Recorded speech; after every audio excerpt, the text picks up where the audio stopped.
So last night, the world witnessed yet another unspeakable atrocity from Israel: the mass killing of more than 420 Palestinians in Gaza. Whole families were wiped out in their sleep. Schools, mosques, people in tents were bombed. How have we got to this point? For many of us, why is this a news no longer shocking anymore?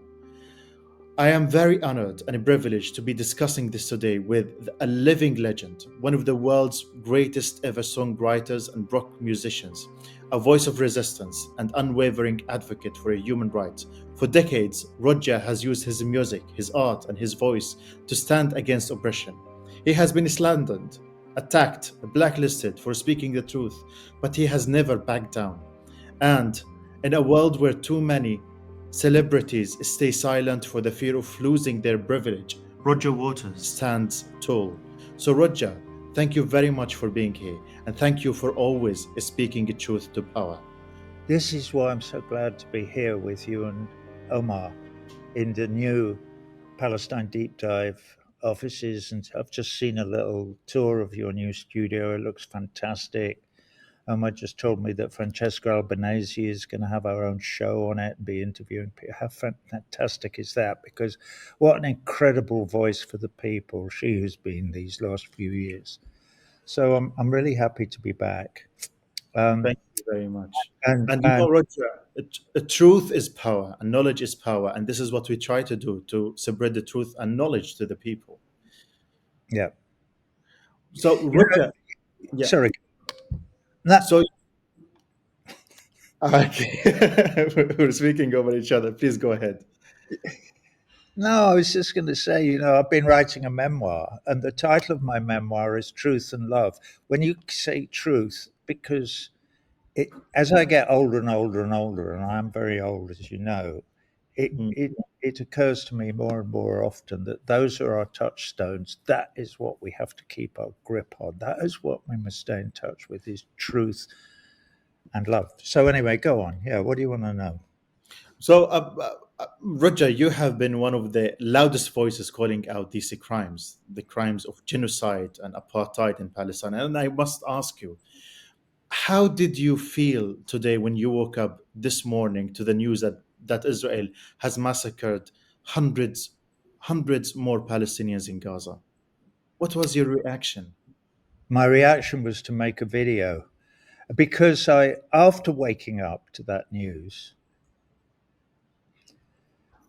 crushed as I was, I then read a Substack piece by a man called Gilbert Doctorow, who is one of the, apparently, I had thought up until recently, one of the voices of reason outside the mainstream media, along with Mersheimer and Jeffrey Sachs and Palestine Deep Dave and Max Blumenthal and Aaron Martin and Katie Halper and blah, and blah, blah. We can go on listing the names who are part of our community, who are voices in our choir.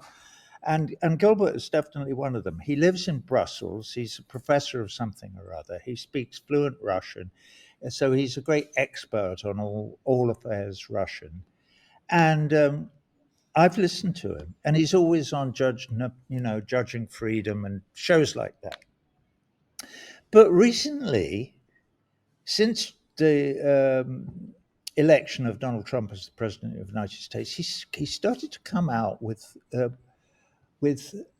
this interesting proposition, which is that Trump is brilliant, that Mm, he's a brilliant politician, and that he makes wonderful sense, and that Gilbert is worried about his colleagues in the world of alternative media who seem to think that there's something wrong with Trump, and that, well, yes, of course there is, but Dr. O's position has increasingly become that the blemishes in Donald Trump are minor issues and things to mm, go. And Gilbert Doctorow has ignored the elephant in the room that's been there for this month or 2 months or however long he's been lauding Donald Trump. And the elephant in the room is that Donald Trump 100% supports the genocide of the people of Palestine. So what did I do this morning? I made a little video, and you've got it now, so you could make it part of this if you want later on. So I made a video directly speaking to Gilbert Doctorow and saying, What are you thinking? Well, anyway, it's all in the video. So that's what I did this morning. And I won't get over last night, today, or tomorrow, or the next day. But then I never get over any of the massacres.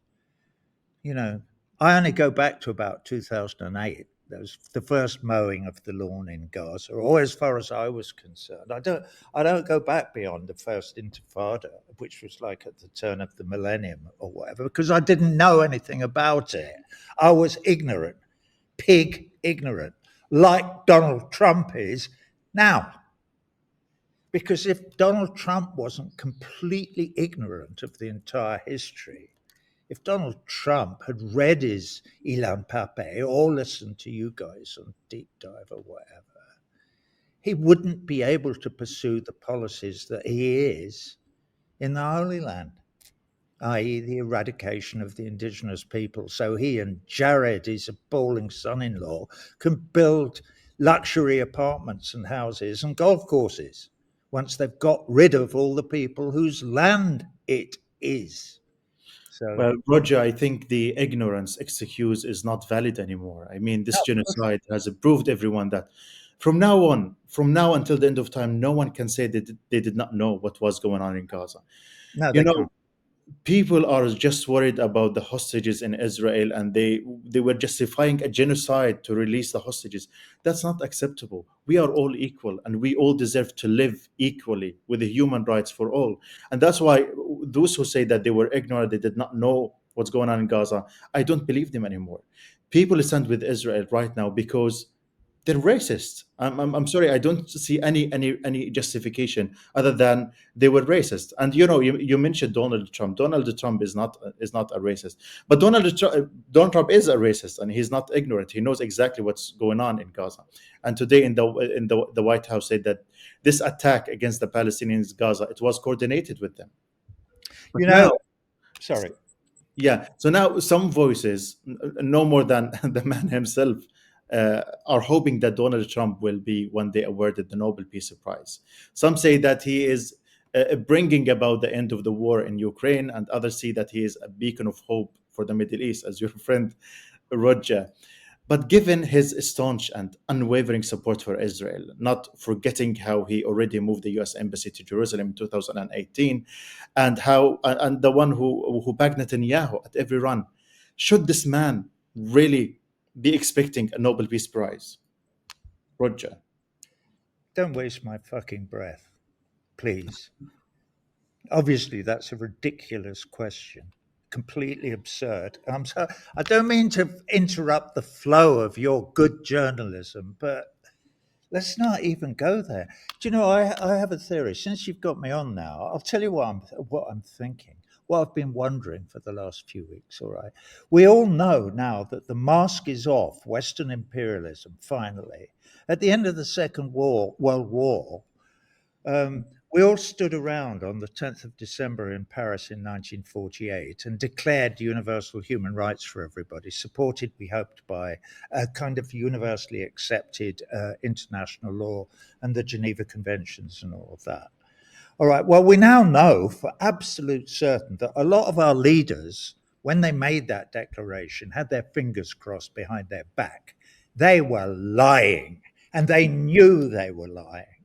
Yeah, We now know that for absolute sure because we can see the policies that they are pursuing, and we can see that they have no intention of honoring the idea that all men are created equal and have certain inalienable rights. They do not believe that, and they never did.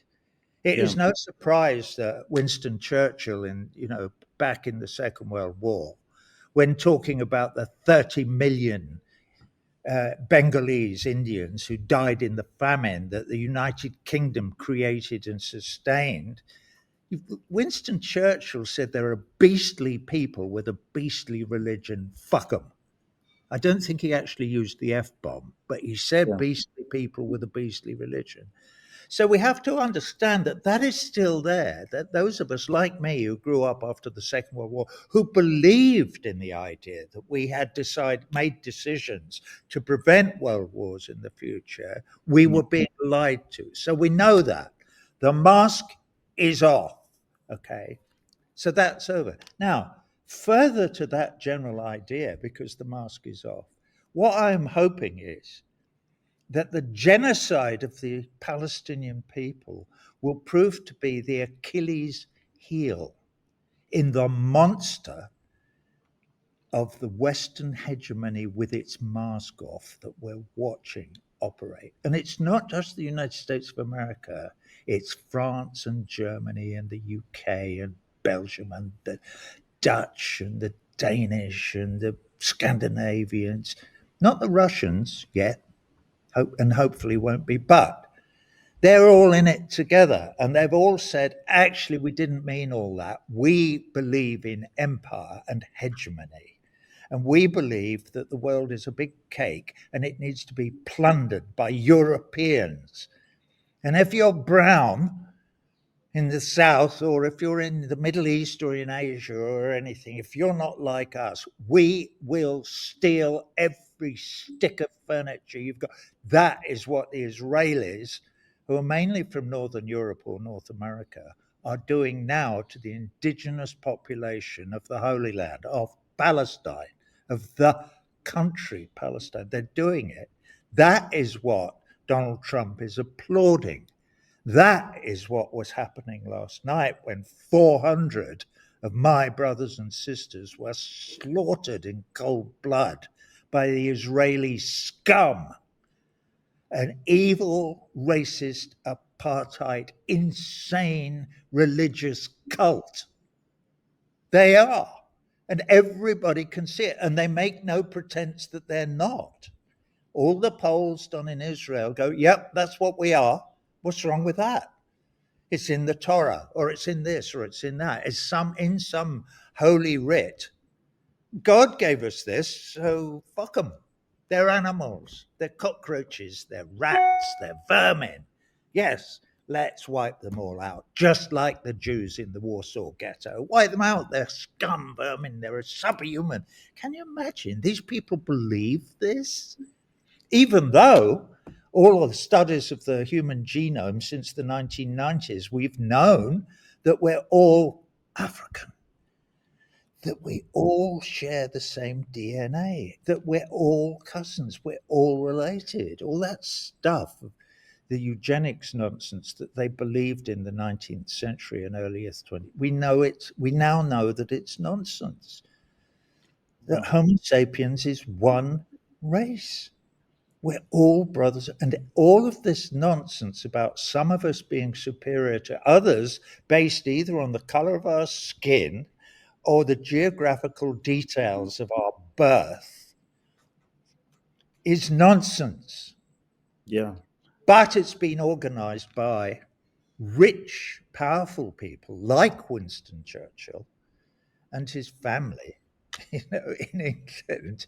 It's been organized so that they can go on plundering this beautiful planet that we call home for their gain. And we know that the Donald is one of them and proud of it.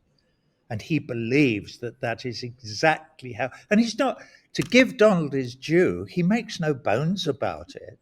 He says so. He Yeah. thinks it's the way the world should be. So, what are we to do? We're to do what you're doing and what Omar's doing and what I'm doing and what Francesca Albanese is doing and what we thought Gilbert Doctorow was doing until like 10 minutes ago when he suddenly changed his tune and started talking about, well, maybe this is a way forward to accept these malign ideologies that have nothing to do with democracy or liberty or international law or the United Nations and what it stands for and what it should be. I know I'm Yeah. right. Yeah, and I know there is a lot of us, a lot of things we all should do. And you know, Roger, one of the people who live in America wanted to do something. His name is Mahmoud Khalil, a Palestinian activist living in the U.S., who was leading the protests in Columbia University. But Yeah. recently, he was arrested. He was detained with the intention of deporting him simply for standing up against genocide.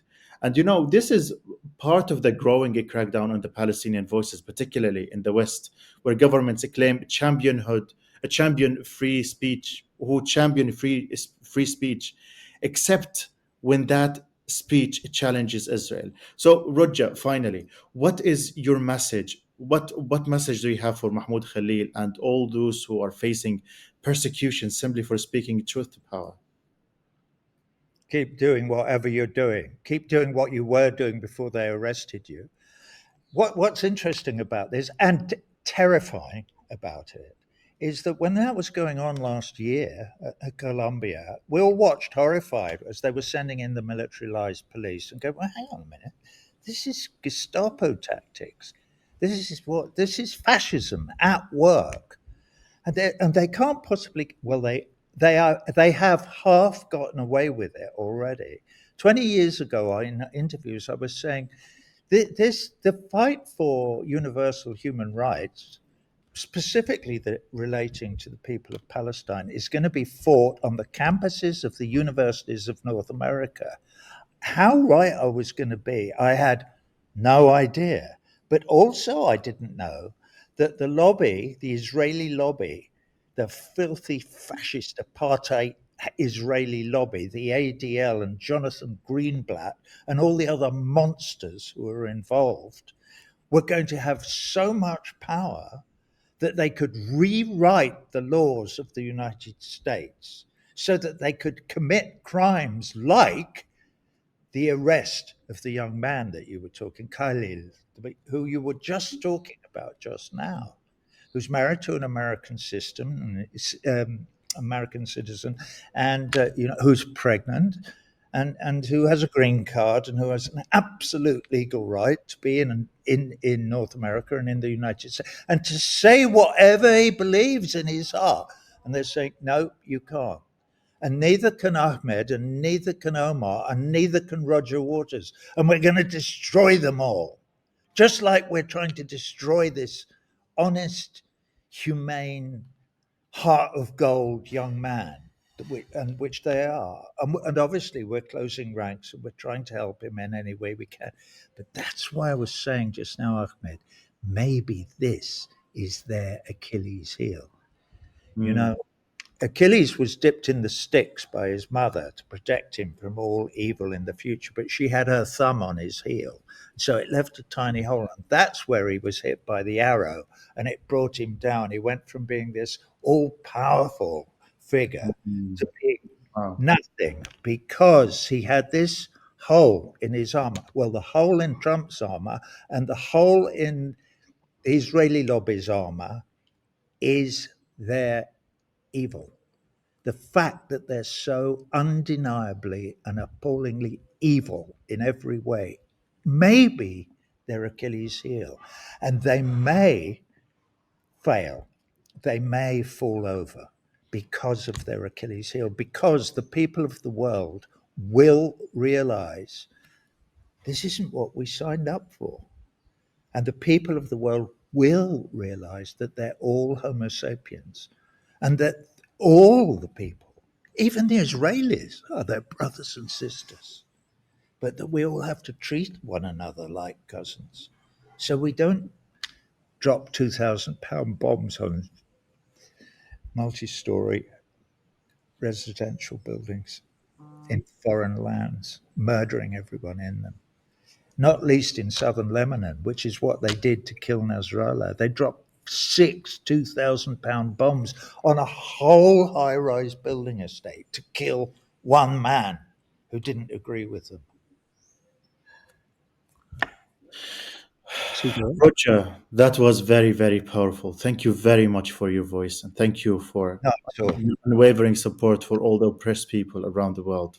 It was a pleasure speaking to you today. Hey, and to you, sir. Thank you. Click. If you enjoyed this analysis, please like, share, and subscribe, and consider supporting us by donating as little as £1 per month by heading to palestinedeepdive.com/support.